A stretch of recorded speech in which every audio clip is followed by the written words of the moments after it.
So, Ken. Just cut me off from different. Don't worry. Oh, thank you. So it's a question about detail. So on page 14, you suggest a guest worker should be recognized as a member of the shared collective agency. Yeah. And I think it makes sense to say it's part of like the petrol company or the enterprise which produce petrol. I'm less sure about thinking about if they are member of the national project, they're member of the political agent. I'm not sure whether their participation in this petrol project can be translated to their membership in this larger political this unit. Mm-hmm. So I'm thinking about this like I come to England. I'm a foreigner. Mm-hmm. Come to England, and I'm a student in Oxford, a student of Oxford University. But that probably does not make me also like a citizen, or no, not citizen. Sorry, not a member of England as a political unit. So yeah, I wonder about how transitive the membership is between the subgroups and to larger groups. Yeah. It seems to me that, so let's say, I'm assuming that there will be some criterion of participation in the national life that will be, in my view, sufficient to grant you rights to benefit from resources. And it seems to me true that the criterion of participation can't be engagement in direct political activity, because for one thing, the state might prevent non-citizens from participating in political activity. Second, I think more importantly, just as a moral matter, engagement in direct political activity is a luxury for many people. Very few people have the time to spend significant amounts of time. So that's why I'm looking for basically a criterion of socioeconomic cooperation, which is really the Rawlsian cooperation to be part of the system of reciprocity in which justice operates. And that seems to me right, that it's not about sort of in a Greek sense political engagement, but about sort of socioeconomic cooperation. And it seems to me reasonable to have some time condition on that. So, a 1-week visitor doesn't count, but a 1-year resident does count. And I was doing, I guess I don't mention this, but in Alaska, state of Alaska distributes its oil revenues to all residents, and it's actually partly because Alaska has a labor shortage. They're eager to have residents, so it's a pretty short residency requirement. It's 1-year residency. It's not restricted to citizens either. But it is restricted to permanent residents of the United States. So guest workers wouldn't count. But it seems to me, somebody who goes to work in an oil field for a year would seem to me to qualify on my criterion. They wouldn't in an Alaskan criterion. Students would be another interesting case in which it seems to me a mistake for a state to treat education as purely transactional. The way it seems to me a mistake in many ways. The U.S. does, in particular, actually, my university, Berkeley, does. Foreign student tuition is what has allowed us to keep our head above water for the last 10 years. It's a serious part of the Oxford project. But to treat it as purely transactional is to miss what students bring to the university, which is actually often is direct political engagement, but is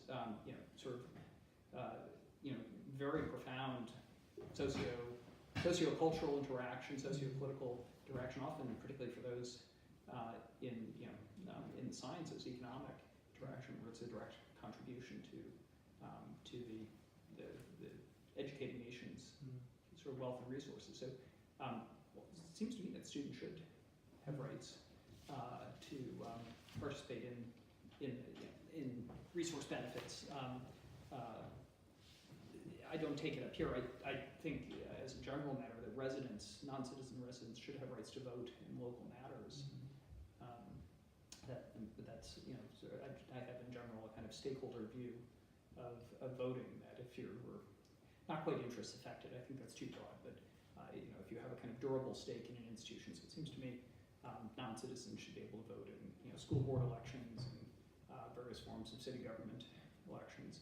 Perhaps not at the national level. That I can understand some reasons for restricting full rights of political participation, but the relationship of benefits seems to be one that is properly a broad criterion. Mm-hmm. So again, the other sort of background feature of my thought here is just the what Ayla Shakar calls the birth lottery, or the birthright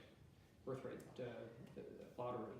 That there's something utterly morally arbitrary that and quite bizarre that states place a great deal of moral emphasis on policing voluntary entry into the territory and condition that very heavily, and yet anybody can be born into it.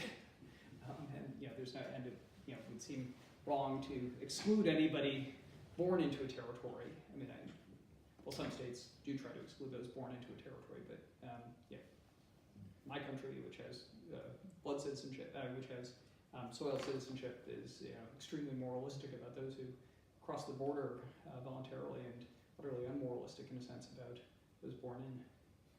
Yeah. Yeah. So related to that, I was going to ask.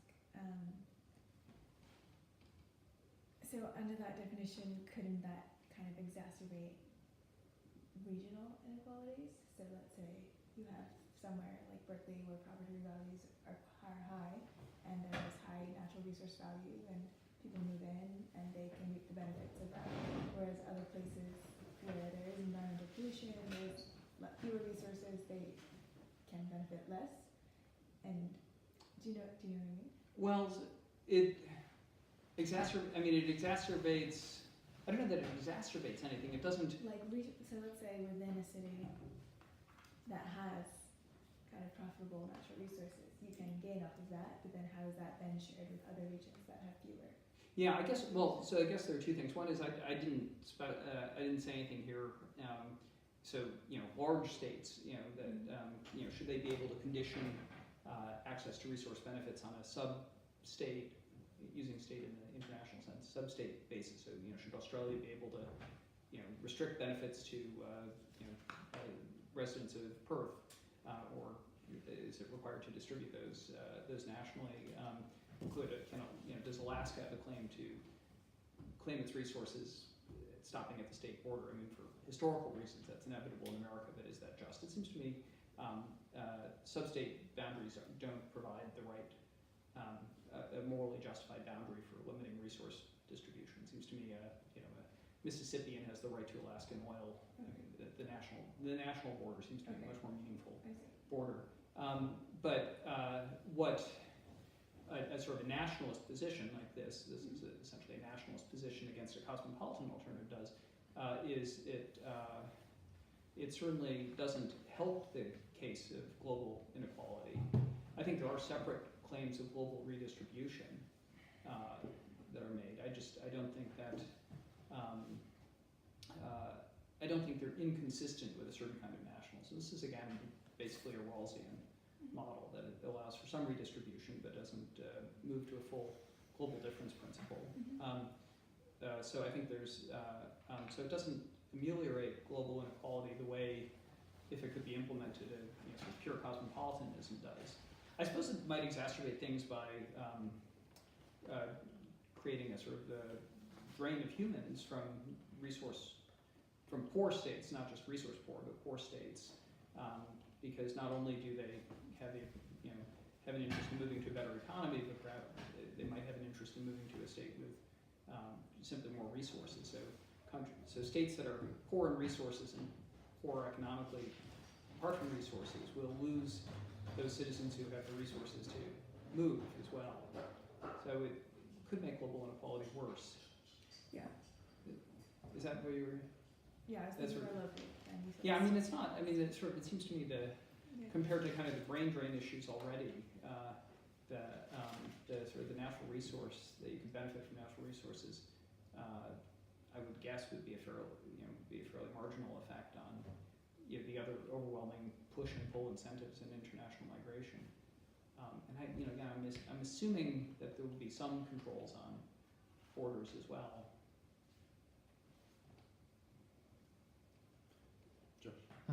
If you're getting rid of regional, or if you don't think regional borders are the right limit on Sub-state, regional. Yeah. Yeah. redistributing benefits, why would national boundaries be any better? So, for instance, why should someone from Michigan benefit from Alaskan oil when a Canadian factory worker who lives and works in Canada for a factory that supplies all the materials necessary for Alaska, say, to extract the oil, they don't benefit because they're Canadian? Does that make sense? Sorry, I missed the last part about why the So- okay. If you're limiting the distribution nationally but not regionally, Yeah. why should someone who lives in Michigan, say, and has nothing to do with drilling oil in Alaska, benefit from Alaskan oil drilling, but a Canadian who lives and works in Canada near Alaska, who works for a factory, let's say, that supplies all the materials for Alaskans to drill up the oil, they get nothing because they live across a national I boundary rather than a regional one. Yeah, I see. It's an interesting point. I guess my reason for thinking that national boundaries matter more than state boundaries is partly, not fully theorized belief that for other sorts of claims, revenue claims, regional citizenship doesn't matter if you're, if you come from East Thuringia rather than Bavaria, or you come from Mississippi rather than California. You shouldn't have a reduced claim to national benefits. And most national systems involve quite a lot of national redistribution from wealthier regions to poor regions, and that seems to me, so at the level of tax resources, that seems to me appropriate. And I don't see why natural resources should be different. Sorry if I misunderstood the premise earlier, but wasn't it to do with the fact that you thought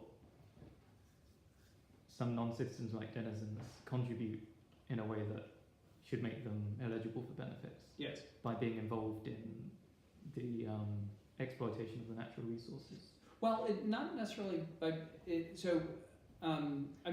started off by sort of looking at the question of sort of guest workers in a Saudi oil field, let's say. Although I think most of the guest workers in Saudi or Kuwait are actually not necessarily in the oil field. What I understand is that those are actually so automated now, or so mechanized, that it's a relatively small number. Mostly they're providing services for Saudis, but participation in the national economy. So a guest worker who's picking food for the table of anybody in that state seems to me to make a moral claim on that state, to have a claim of inclusion that includes a claim on benefits. But the question, why? So why should the Canadian not benefit? Well, if it's a Canadian who's engaged in trade with who's selling machinery to the oil field, they are benefiting through trade. But if you accept that a national boundary justifies some nationalism against cosmopolitanism, then there's a justification for excluding the Canadian from those benefits.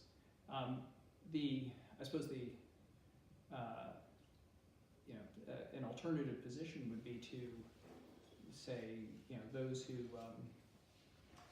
all those involved in the exploitation of the resource get a claim to the resource, and so we ought to have sort of worker shares in the capital of the resource, which would be a more sort of work-intensive form of this collective. So I'm using a very abstract notion of collective agency. That would be a more specific form,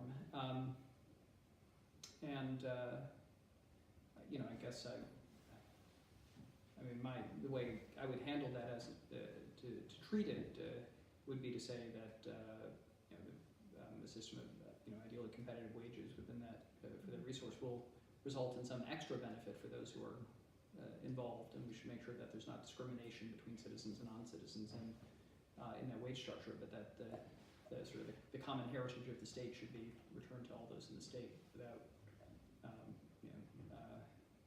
I think also I imagine a lot of practical issues with sort of conditioning, with making employment, the direct employment, the criterion for distribution, you end up with massive opportunities for corruption and inefficiency, a bloated, production sector in various forms. Yeah. I kind of have two questions. Yeah. So on one hand, I feel like by putting the state as the convener of natural resource rights and obligations, you kind of also co-opt resource extraction to political influence. And so who in your kind of theory would be the sustainable resource manager who gets to decide what is the level of extraction versus not? And then for, let's say, for instance, Trump who wanted to expand oil drilling in the Arctic, and then if all citizens would benefit from that, wouldn't there be less resistance to further oil drilling in kind of that kind of situation? And then my second point would kind of be on the idea of the social license to operate, where companies, I don't know if you're familiar, but let's say foreign multinational companies coming to work in a developing country or like any sort of other foreign country. This term social license to operate is the idea where the community surrounding the resource, let's say you have a gold mine or something, has to accept these operations before the company can go ahead and begin. And so what would you say to that, which is much more locally defined rather than nationally defined?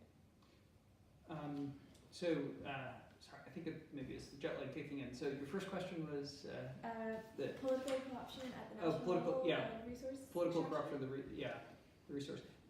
So I mean, there are a lot of ways to separate the sort of the management question and the I think there are one question is how a fund itself, how the revenues themselves are managed, and there are different ways to manage that.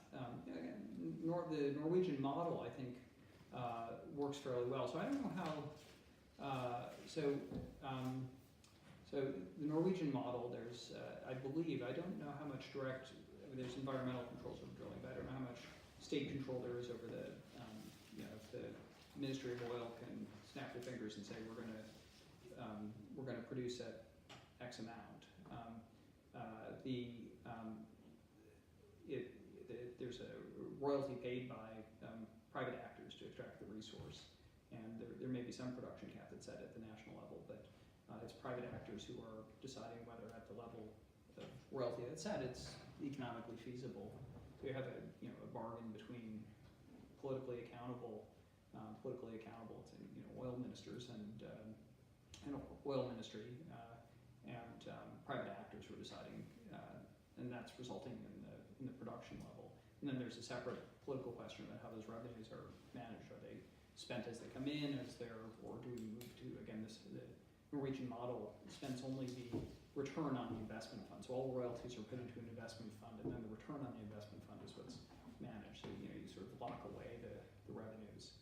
I think Chile has a different model where they try to predict what the long-term revenues are, and they pick a payout rate that is meant to sort of mitigate the averages in the market. But they're different. These are similar mechanisms in central banking and so on. There are ways to try to reduce the amount of direct political corruption on these economic decisions.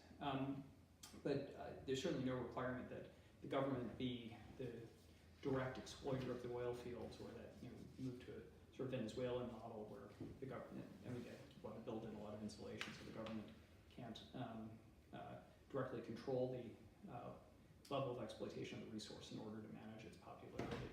So I think there are a variety of systems that liberal states use to try to maintain some form of popular sovereignty and protect against corruption.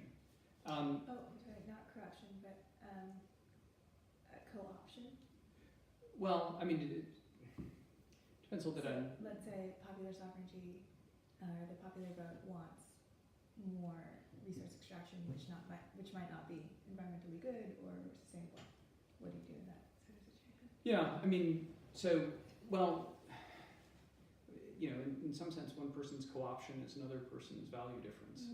The co-option in the sense of sort of rent-seeking minority extracting the resource without regard to its social cost would be bad thing, but if it's a question about what the, you know, if it's a sort of, in some sense, an open philosophical question about what the right level of extraction is, and you know, it could well be a political debate in the country about whether, particularly fossil fuel resources, should be left in the ground or exploited. I think the only answer to that is that there has to be a decent political process in the state.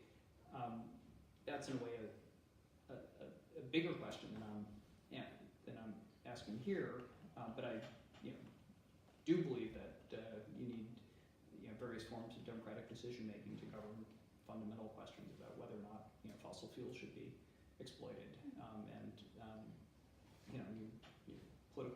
political system may get it right, may get it wrong, relative to your or my philosophical scheme, but ultimately the answer for that is have a decent political system and hope for the best, hope that it's properly informed by long-term time horizons.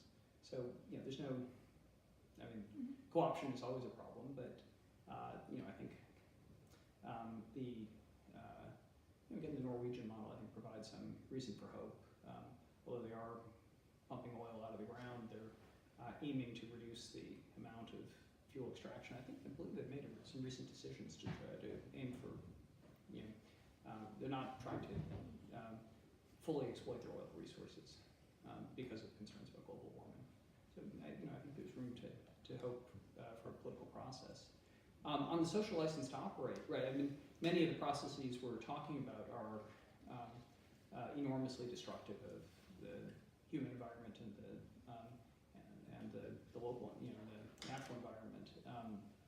And it does seem to me appropriate. It wasn't something I was addressing there, but it seems to me appropriate to provide there a question not just of access but control to local populations who pay the costs of those resources. How effectively are these social licenses to operate? Are there cases in which that has actually been implemented and local populations have been able to say no, or to impose not just a sort of a further dividend from the extraction, but impose more stringent environmental controls? I can't think off the top of my head, but there may be.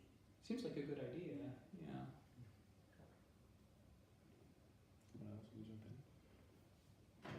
Oh, just a follow-up of Joshua's question. So I wonder, just a clarification for myself, I guess. So I wonder, can we qualitatively distinguish between social-economic cooperation within the border and, on the other hand, social-economic cooperation across the border? Because I can imagine some cross-border social-economic cooperation is quite dense, maybe as dense as those within. Yeah. And in that case, should we be prepared to accept the conclusion that participants in this dense cross-border social-economic cooperation be recognized as? Yeah. So for example, again, a lot of the American example, it's not so much natural resource exploitation, but certainly a lot of production is cross-border, and some of it is people walking across a border to produce in the plant, either people walking south from California or Texas into Mexico, or people walking north from Mexico into Texas or California to work in a plant, and those and it seems to me that so you've got, actually by my criteria, residency in both of those cases, of people who are sleep in one state and work in another, are produce, in some sense, social and economic cooperators in both states. So they're not just sleeping; their kids are growing up there. They're engaged in their communities. They're engaged in the local economy. So it seems to me that there is an exception for cross-border. So I'm not sure that exception has to mean that the border becomes meaningless, because it's a fairly distinct population of people engaged in this kind of cross-border work. But that seems to me a case in which we want to count residency on either side of the border. The people who are let's say, resident in Canada but working in Alaska, it seemed to me eligible to share in that resource. I have a question. Again, coming back to the analogy with property or something. Yeah. This is some kind of property. So property, at least, even if the notion is quite loose in this case, even the most basic notion of property includes some kind of power to exclude, right? Mm-hmm. Power to exclude. I was from a home territory. Yeah. Do you think that this plausible theory could come with the price of granting people's residents like power to exclude others from territory? Or are you willing to define the people as something like the future people to come, or something like that would sort of limit the powers of exclusion? I'm thinking of, sometimes people talk about borders as they talk about the property they has. Yeah. They make an analogy or say, you're free to invite people to your house, and that's a great thing, but you're also free, you should be entitled to exclude them, right? And I always thought that analogy doesn't hold for borders, and I think it's kind of a, but do you think you see the problem, or do you think that there's a way of sort of? Well, I guess the way I've been thinking about it, again to use the property analogy, is that the state has a right to exclude other states from that resource. So Sure. it's a national resource, and that wouldn't be true on the full common heritage of mankind model, the full cosmopolitan model, which is, I thought, was quite a powerful point Wiener makes against cosmopolitanism. That he says sort of offhand is that sort of arguments for cosmopolitanism tend to get made by exclusively left-wing advocates in rich countries, and the poor countries with natural resources are not fond of the argument because it's seen as an invitation to yet another form of imperialism. It seems to me a national right to exclude other states from exploiting that resource is important, but that's a collectively held exclusionary right. Now, the right to exclude other people from residency, that's part of the sort of the question of whether what border control should look like, and I do find it. I find the question of the sort of morality of immigration enormously puzzling. It's clear that every state needs to accept, every state that can needs to accept refugees and asylum seekers, and it seems to me that, so that's one fixed point. Another fixed point is that the American model of of encouraging a large unauthorized workforce while denying them basic human rights is fundamentally immoral. And yet another fixed point is that it seems to be a reasonable incident of national sovereignty that you can set, that you can determine under what conditions somebody can have residency and work on your territory. But how to put all three of those things together, and I think there are many different possible forms. So to treat, and I think maybe, I don't know if that's where you're going. It seems to me that citizenship, right? Countries are not like houses. If you decide that you're going to come live in my house without my consent, well, you would actually be fun. That'd be nice. But something I don't know that that's a a violation of sort of core values of autonomy, privacy, and so on. Whereas sort of coming onto state territory doesn't violate any of those interests and enhances many other things. So it does seem to me that coming into a state is not a trespass. It's not a sort of trespass into private property, but that there should be some form of exclusionary right seems to me correct. So I guess I'm saying I think you're right that treating at the collective level citizenship as property seems wrong, and at the individual level it seems. The argument that Ayla Shachar makes seems to be correct too, which is that it's. She points out, I don't know if you've read her book, The Birthright Lottery. It's a very nice book. There is a sort of peculiarity in discourse. Virtually everybody believes, outside the American Republican Party, that is, believes that it's appropriate to tax inheritance and to tax it progressively. Like Sweden, did Sweden just eliminate its inheritance tax? But one of the greatest benefits that's passed down is the right of citizenship and the right to those resources. And her argument is that we ought to think about taxing citizenship rights in the sense that countries ought to pay into a global fund some amount that is a function of their birth rate. It doesn't really matter what the sort of details of it are, but the idea is that we accept as natural and untaxed 100% inheritance right for citizenship, whereas very few people and very few legal systems accept as appropriate 100% inheritance right for property, and that seems to me citizenship should not be there. If we take up the personal property side of citizenship, at least, we either see that it's not property, or it shouldn't be treated as a sort of sacred property that isn't subject to further redistribution. Just to say a little bit more on why the fact of living in a territory and sort of engaging with that territory, working there, etc., gives you a stronger claim than, say, someone who claims to have sort of a, in their view, a deeper relationship with the history of the country. They've got themselves citizens, they vote there, they happen not to be living there, but they seem to have, they claim to have something different than someone who's merely occupying a territory. It's a pretty purely de facto. Yeah, I guess that. I guess with property, that we do admit the fact that title matters, even if you are not de facto occupying something. And what do you think in the case of what do you give priority to? Well, I guess it's a sense again of the sort of the moral arbitrariness of citizenship. It's morally arbitrary in two senses. One is it's inherited, and that seems morally arbitrary. And the second is that it's subject to gaming or to artificial restriction. So it seems to me that moral criteria reflect properly, a dimension of equality and a dimension of will.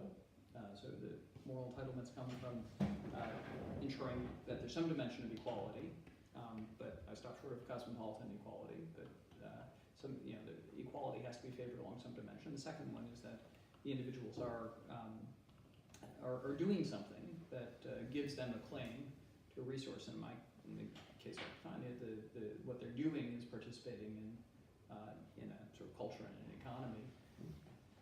We expand that beyond that to those unable to engage in that form of participation. So children, the elderly, the disabled. We can treat those. As ways to sort of as incidents of treating a reciprocating population properly recently, not just as sort of gaps to be filled, but as part of the more complete picture. But on the view I'm taking, the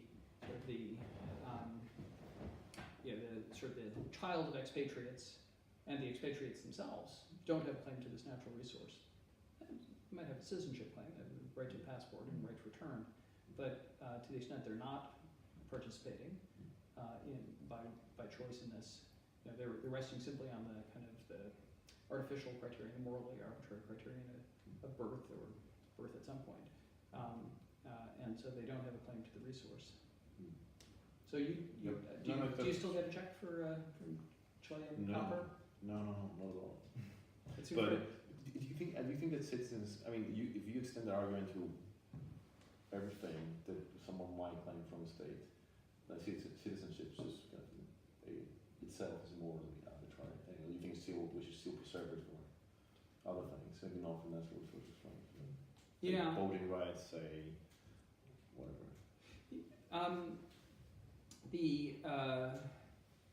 Well, I think you. It seems to me appropriate to. I guess voting rights are. I haven't thought this through. It seems to me appropriate for expatriates is that they maintain a right to return. I think there are benefits to allowing expatriates to vote as expatriates, although I don't think it's unjust for a state to require expatriates to return to the state if they want to vote. Except for perhaps in an unjust state, and if the expatriates are exiles who can't return safely to vote. That might be a separate condition. I think in practice, most states are interested in having their expatriates vote, but it certainly varies. I know in France, I have through my wife French citizenship, and France varies even year to year in how easy it is for expatriates to vote. There was a push under the Sarkozy government to expand the voting rolls overseas because the Conservatives thought that overseas voters voted conservative, likely wealthy but entrepreneurs. The socialist governments have tried to peel that back. And in a certain sense, that seems to me okay, that there's this push and pull or variation in overseas voting rights, because it doesn't seem to me that there's a natural claim for non-residents to vote. It wouldn't seem to me unjust to say, you need to have been resident for some period of time, a month, something, before if you wanted to show that you're a participant in civic life. It seems, as a matter of fact, we only vote when we are resident in France and not from the consulate. The separate question also about binational citizenship, multinational citizenship. Final point. I think that so you're making a claim for natural resources. So you have what is a natural resource? I mean, you produce stuff from natural resources. You think the claim extends to all property after all. Everything that is produced out of natural resources. Say you use copper to produce ABC things, and should the claim extend to that, or it's just like more restricted comes before it comes naturally? Well, I guess I guess what's distinctive about natural resources, it seems, my view is that residents of a state are entitled to the full suite of its welfare benefits, social insurance, health insurance, unemployment insurance. It seems to me reasonable for a state to condition some benefits on participation in the economy for those who are able to work. But there's a question of what the system of justice looks like. So this is sort of a should surfers be fed question. That sort of basic justice requires maintenance of human rights, but sort of fuller access to redistribution for those able to work might depend on. I can take a sort of Rawlsian view. Depends on sort of voluntary participation in the labor market. Again, for those who are capable of doing so. Natural resources, I think, are not dependent in that way,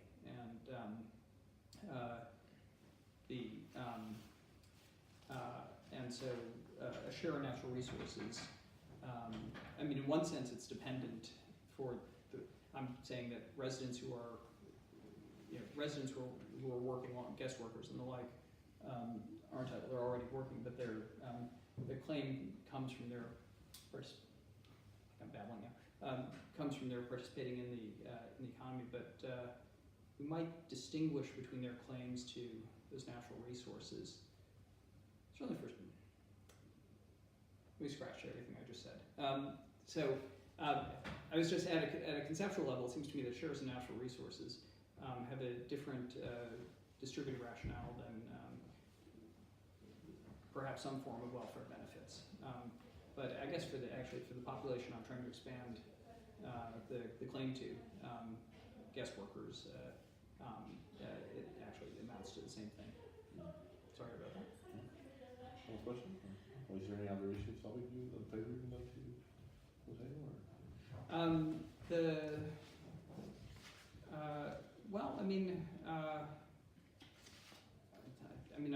curious about your reactions to the citizenship criterion.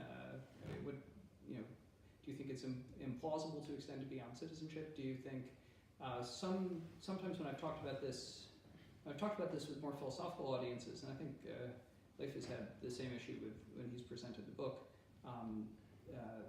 Many philosophers are resistant to anything that is not cosmopolitan. So the idea of a kind of nationalist, if there being any justice to a kind of nationalist basis of distribution, is met with philosophical hostility. Lawyers usually react the opposite way. They're incredulous that one could, since it seems almost impossible to operationalize cosmopolitan claims to resources. Many lawyers I've talked to about this think that that's just an utterly silly position to begin with. But I'm curious what you think. How can citizens have a direct claim upon the natural resources? Because surely, I'm assuming the resources are owned by the country. Yeah. And therefore the country will invite people in to exploit the resource, and there'll be a small tax per ton or per barrel or whatever it is. And that adds to the country's GDP. So isn't it more a means of spreading, sharing the GDP, the money within the country, than the resource itself? Well, right, it is, I mean, so the question is whether, I mean, there would be a number of different... An example would be like North Sea oil. Right. Which is like pretty running out, or pretty well run out at the moment. But in its heyday back in the 50s and 60s, the government just invited Shell, BP, whoever to come along, and then just taxed them per barrel, and that just went to Britain's GDP. Yeah. So the, I mean, there are two. So the, different models. So the Alaskan model, or the Norwegian model, or the Chilean model for copper, is to separate out those royalties from the general flow into the tax coffers of the state. So the natural resource royalties are a separate distribuent. So I think the British model. Fund. Yeah, it's a sovereign wealth fund of some form. Yeah. And whereas I think the British model was simply to, and the United States model is to just fold it into general tax revenues and redistribute as, you know, to either lower the tax burden or to expand the resources provided more generally. But you're right, Norway saved the money and we spent it all. Yeah. Well, yeah, right. Or Norway, it invested it in its wealth fund, and it is, you know, paying out at a constant rate. So the citizen. I mean, I guess there's nothing. It seems to me that conceptually requires a state to maintain a separate natural resource fund and distribute that as a goodie, you know, as a benefit apart from, separate from the national economy. And I think in Wiener's proposal, it's simply, I mean, actually his is purely process control requirement, just that however the state is spending its money, it must be the case that there's popular control over that money. So I change that from control to access. You would need to be able to show that the population is benefiting from that resource. And it might be by, you know, increased expenditures in infrastructure, education, and the like. It would need to be in a separate fund, but a separate fund is sort of the neatest way to look at the issue, the tidiest way. Okay. You know, and that I guess that's on the theory that you know, particularly for, I mean, it would be a different issue for a country that is very poor but with a natural resource, where where there's a dramatic underinvestment in public infrastructure. You might think that such a country would be much better off, rather than distributing sort of cash vouchers to the residents. They'd be better off, you know, spending it on public infrastructure. I suppose that's reflective of resource extraction in Africa. That there are very few companies on earth that can go and put in sort of, I don't know, 5, 6, 8 billion pounds dollars to invest a mine or lithium or something. And if it's like a Western liberal country,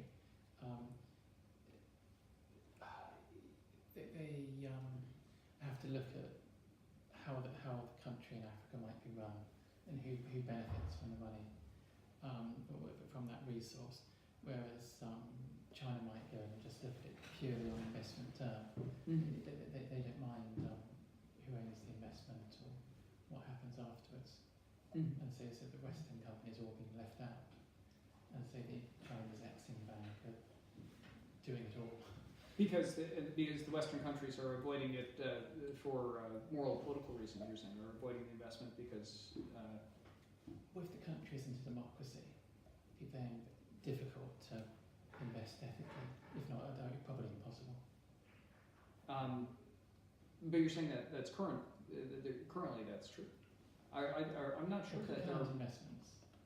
Really, I'm not sure that there are. My impression is the Western oil companies are not especially scrupulous about the democratic status of the. I mean, they're sort of massively investing in in Algeria, let's say, or building infrastructure in Algeria. I mean, I think the proposal would be to either to regulate the companies directly or to not allow resale. The Wiener proposal is not allow resale. So China wouldn't be allowed to resell oil extracted whatever the host country is if the host country is not democratic. But I think current practice is the reality of the world is that oil companies go wherever they can go, and occasionally they're shamed by human rights protesters. Actually, one other feature of Norway that's interesting, this is how I first became aware of the Norwegian Investment Fund. They have a requirement that the fund only invest in such a way that it not render the Norwegian people complicit in human rights violations or serious environmental harms. And so they, I believe they divested from Total, which was engaged in human rights abuse in Burma and the Burmese oil fields. They don't only invest in resource. In fact, they mostly don't invest in other petroleum resources, but they are attentive in their secondary investment then to those concerns. But that makes Norway quite unusual. I was just gonna. I don't think I'm entirely convinced by the national argument. Say, for instance, in a country like Spain and the whole Catalonian independence movement, I feel like that. Do you think the Catalonians have a claim to keep their tax money? Well, I don't know. In that kind of redistributive idea, even a Western country like Spain has heightened regional resentments from redistribution. That could also like I don't know if national identity or like national boundaries is in itself enough of a cohesive factor. Like, let's say someone from Nebraska or someone from Alaska. Are you a Nebraskan? Or? I'm not. No. You kind of have to really adhere to this imagined community in order for the want of everybody to benefit from the resource that's in your backyard. Yeah. And so I'm not entirely convinced that could actually be. Spain seems to me actually kind of exceptional.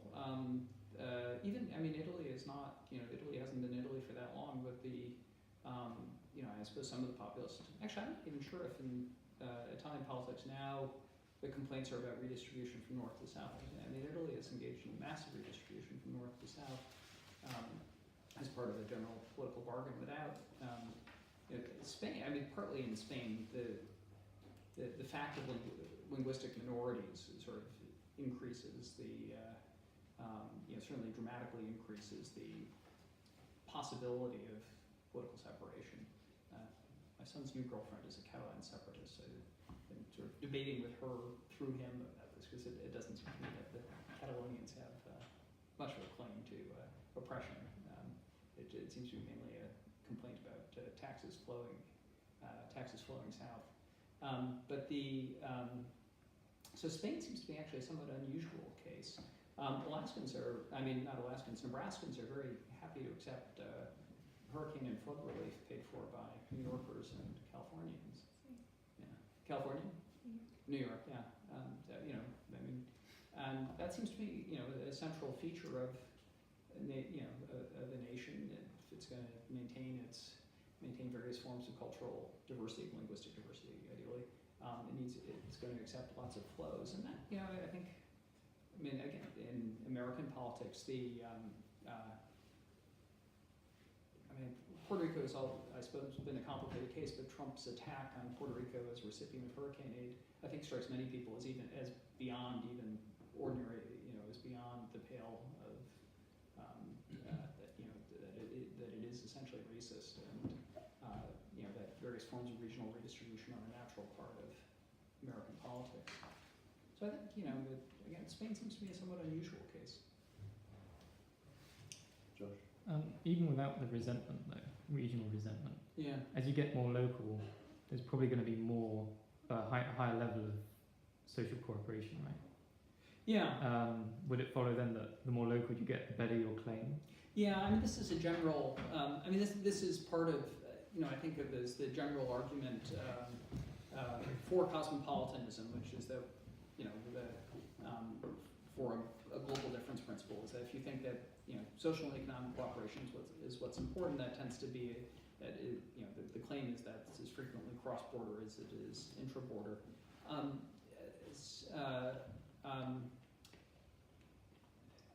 Sort of the picture I have of a national collective agency isn't everybody all rooting together for the national team and pulling on the same rope. It's lots and lots of intersecting forms of social cooperation that form a network, and that network is it's a little like if you look at a mapping of communications networks, global communications networks.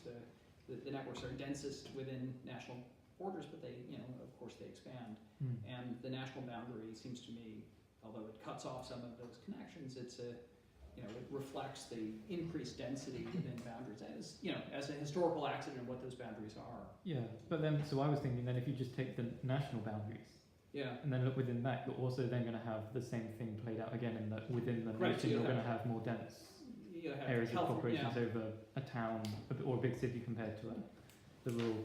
You certainly will. So I think there'll be some degree of arbitrariness to any border.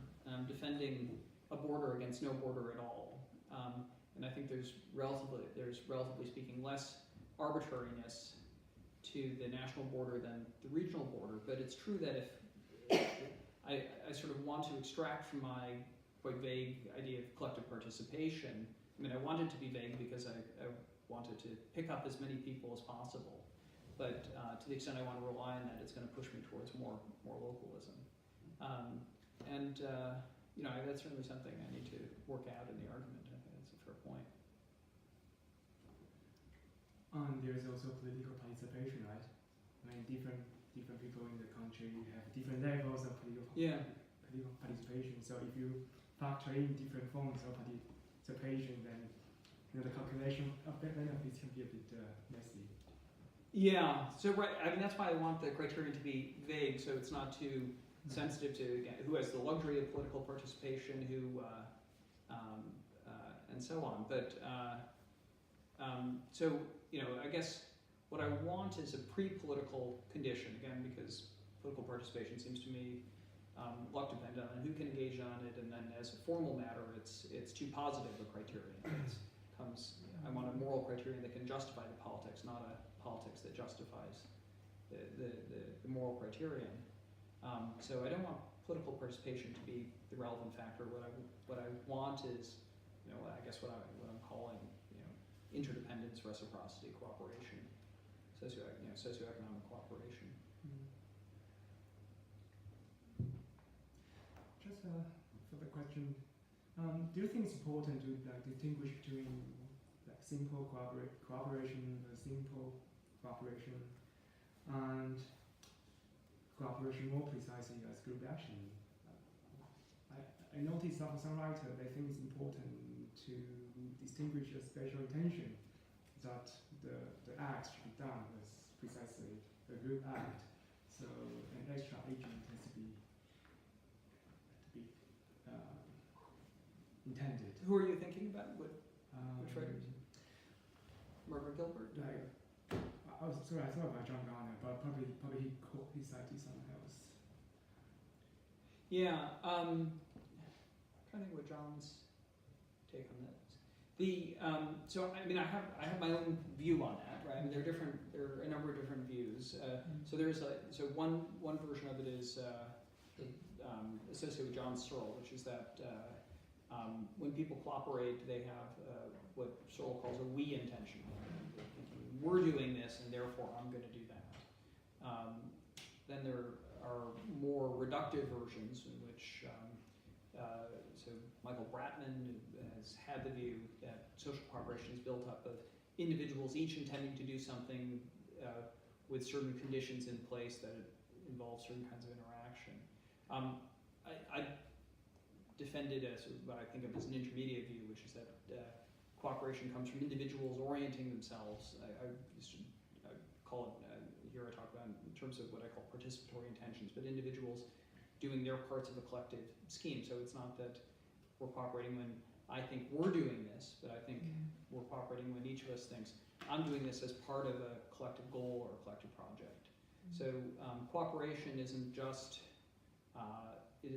sort of mere coordination. It's more than, I'll go right and you'll go left. It's if we're dancing, I'm not thinking in those purely coordinated terms. I'm thinking I'm gonna I'll lead and you'll follow, and here's how I'm doing this as part of our together dancing a waltz. In a certain sense, these different models of collective action end up in more or less the same place. They involve either building into the intentionality or building into the structure of the interaction some conditions on collective agency, but they don't require, none of these that I've talked about, Margaret Gilbert would be for a different model. None of these that I'm talking about require positing a sort of a group agent, a collective that is together doing a thing. It's all the models I'm talking about, that's all individuals who together are acting collectively, and we can sort of as a secondary matter say that there is a collective agent. It's that group who are interacting. It's the team, the symphony orchestra, the state, the country, the army, and so on. But what makes that a collective is that it's individuals orienting themselves around a common body of rules, a common body of procedures, a common set of goals. In that sense, it doesn't. So that matters for me in that it's consistent with a kind of liberal political outlook. In a kind of Rawlsian sense, it's an individualist outlook that individuals make claims on each other, individuals make claims on the state, they make a claim to welfare benefits, they make a claim, the claims are made upon them in terms of their duties of participation, and so on, and that it's not the collective itself which is the subject of justice, it's individuals who are participating in a collective life. Well, please join me thanking Chris for this. It was great. Thanks very much.